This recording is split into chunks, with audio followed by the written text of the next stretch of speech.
This is Winning Cures Everything. Here's your host, Gary Seegers.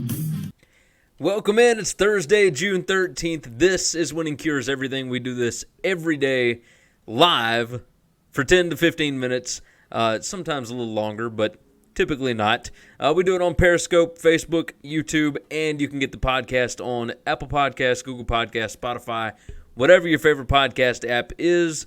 We'll actually be jumping to a new podcast host pretty soon, a new podcast server. So we'll let you know the details on that, where you can get it. We will not be on SoundCloud anymore. We'll be on something different. You can go check it out for yourself. Red Circle, good guys over there. Talk to Keith and some of the guys out in San Francisco.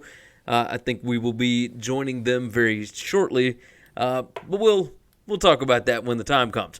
Right now, though, here's the rundown for today's show. The Warriors-Raptors Game 6 is tonight. I got some picks. We'll preview it just a little bit. Kemba Walker, he talked to the media today. We'll tell you what he said about free agency. NCAA basketball. The NCAA has come out and said, there was one official in particular, that said at least 6 schools will be receiving notices of allegations. So we're going to talk about what schools those are, etc. And the St. Louis Blues won the Stanley Cup last night, so congratulations are in order. We'll talk about what happened in that game.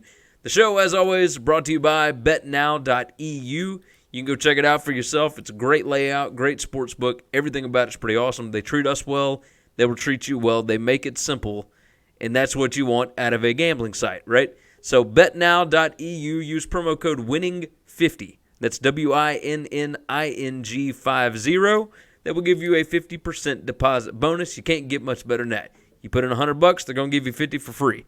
You put in $200, they'll give you 100. You put in 500, they'll give you 250. You get how this works.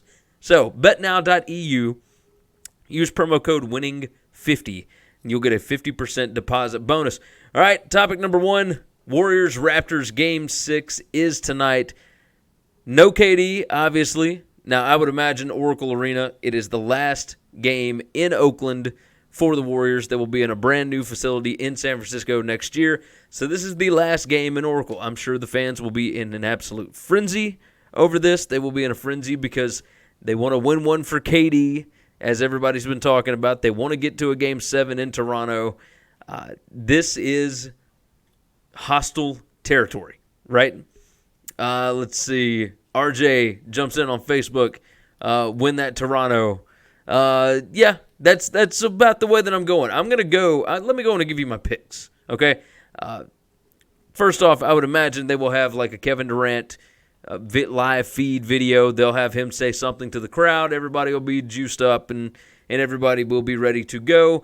I think that gets the Warriors the minus half a point in the first 3 minutes. That's minus 105. So I'm rolling with that one. But I think as the game goes on, the Raptors have proven they are the better team when Kevin Durant is not on the floor. I got Marc Gasol over 10.5 points tonight. That's minus 125. I've got Danny Green over 1.5 three-pointers.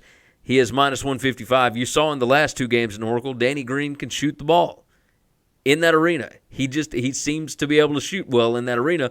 So I got Danny Green over 1.5 three-pointers. That's minus 155. I got Marc Gasol over 10.5 points. That's minus 125. He matches up really well against the Warriors. I love him in this spot. And I am taking the Raptors plus 2.5 tonight. If you want to, sprinkle a little bit on the money line. As I found out the other night, probably better to have that extra juice, that extra little bit of padding there, just to make sure you win the bet. All I'm saying, I took them on the money line the other night. I'm taking Raptors plus 2.5. I think they win the game outright. I will sprinkle a little bit on the Raptors money line, but my bigger play is going to be on plus 2.5 here. I think the Raptors close this thing out tonight. They got the better team. They've got the better defense right now. Without Kevin Durant on the floor to help space, it's Steph Curry and Klay Thompson. Those are the only 2 that can score. You're not going to get a lot of points from Iguodala. You're not going to get a lot of points from Draymond Green. You need somebody to really step up, and you can't keep doing this with Curry and Thompson, especially with Thompson being hurt. So Looney, you know what he brings you. It's not a lot of offense. You got to have somebody that can score. This makes it easy for the Raptors to single out these 2 guys. And, yeah, they're going to put up points. but I don't think it's going to be enough. I think the Raptors win the game this evening. Let's jump into topic number 2. Kemba Walker. He is up for the Supermax deal with the Charlotte Hornets. It would be 5 years, $221 million. A reporter asked him at a media availability today if he would take less than the Supermax to help the Hornets build around him. This is what he said. Yeah, I would take less. Sure, why not? I would take less. Okay. You just saw DeMarcus Cousins and Kevin Durant both have injuries that will cost them a full year. So why would you ever, I'm sure his agent, Jeff Schwartz, is losing his mind, because why would you say you would take less money to help an organization that hasn't been able to build around you while you were a rookie, while you were on a smaller deal? Like, that makes no sense. And then, of course, Kevin O'Connor, who covers the NBA for The Ringer, he jumps in and says Kemba Walker could sign for the league minimum, and the Hornets would still only have the mid-level exception to use in free agency. The Hornets likely won't have significant cap space until 2021 unless they use picks to unload salaries. This question makes no sense. If you are going to be asking questions of these players, make sure that you have your facts in a row. Make sure that you know what you're talking about before you ask them something that if they said, no, I'm not going to take less than this, they're not going to answer that question any other way. Like, he's going to let his agent do what he does. There's no reason for him to answer it other than, yeah, I'd like to be in Charlotte. I'd love to be in Charlotte. We'll see what happens. That way, if he ends up in Charlotte, they're not going to hate him. Like, it's just ridiculous. I don't know. It's yes, I would take less. Sure, why not? Makes sense, right? RJ jumps in. He says yes or no. I'm not sure what the question is. So tell me what your question is, and I'll love to answer it. While we're waiting on that, let's jump into the next topic, which is NCAA basketball notices of allegations. At least 6 Division I men's basketball programs will receive notices of allegations for Level 1 violations from the NCAA by the summer. This is from a story from Dennis Dodd on CBSSports.com. Stan Wilcox, NCAA Vice President for Regulatory Affairs, said 2 high-profile programs would receive notices of allegations by early July. The remaining 4 would be rolled out later in the summer in what was described as a wave of NCAA investigations meant to clean up college basketball. He said there's even another group of cases that we're working on. The main thing is we're up and ready. We're moving forward, and you will see consequences. Now, he said at least 6. He said the 2 high-profile ones and then 4 others. The 2 high-profile, I would imagine, based on the stuff that we've heard, would be Kansas and Louisville, because you know that kids got paid, and you know that the guys at those schools knew about it, right? So a Kansas assistant was offering up money for Zion Williamson, was offering up money for Ayton, was that, all this different stuff. There was a lot going on there. Silvio De Souza had to miss an entire year because he was bought and paid for. There's a lot there. So Kansas, and then Louisville, of course, Brian Bowen. We've all heard that testimony. So those are the 2 high-profile ones. From there, you've got Auburn, USC, Oklahoma State, and then I think this one would constitute a high-profile one, and that's Arizona.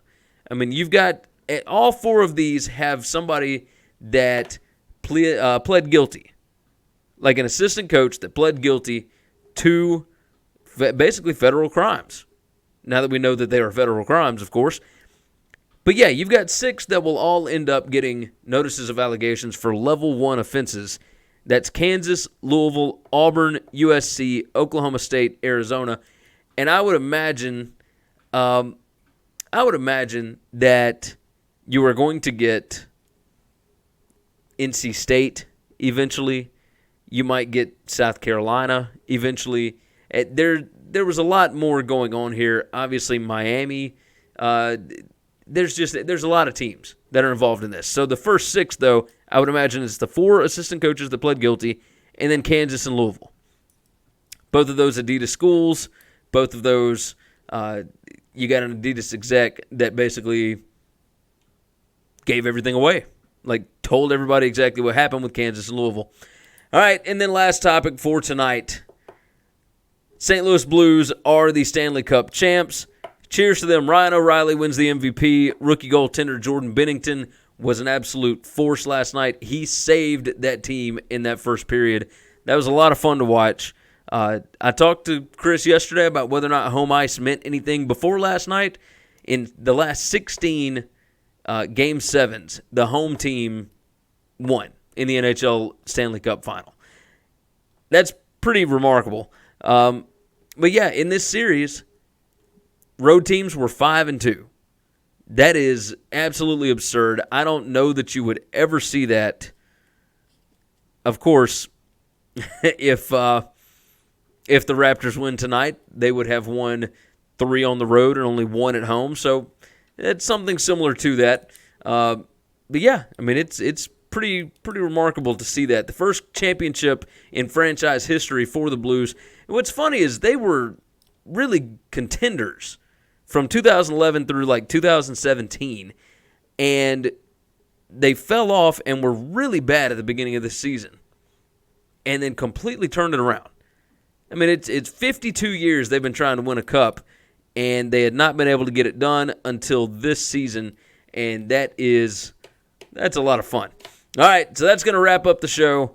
As always, you can get everything you need over at winningcureseverything.com. Subscribe on YouTube, subscribe on Periscope, subscribe on Apple Podcasts, Google Podcasts, Spotify.